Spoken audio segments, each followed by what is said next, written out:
नीलनीदराजिते त्रैलोक्यमुखे दिव्ये कालिकायै नमोऽस्तुते रत्तलीया महाघोरे मुण्डमाला विभूषिते लम्बोदरे घोरे कालिकायै नमोऽस्तुते नवयौवन सम्पन्ने सगज कुम्भपस्थानि वारीश्वरी शिवे शान्ते कालिकायै नमोऽस्तुते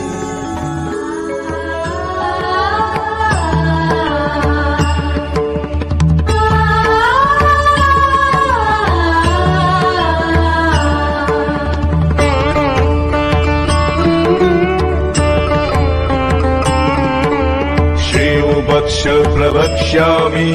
रहस्यं सर्वसिद्धिदम् यस्योपदेशमात्रेण तव सिद्धिर्भविष्यति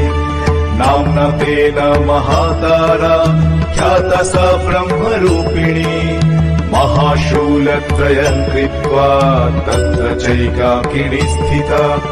तारा तारादिपञ्चरणा तारण्या वेदवीर्यजा तारा तारा हितावर्णा तारद्यादाररूपिणी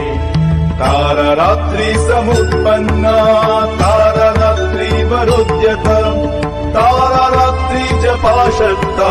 तारा रात्रि स्वरूपिणी तारा राग्विश्वसन्तुष्टा तारा राज्ञी वरप्रदा तारा राज्ञी स्वरूपा च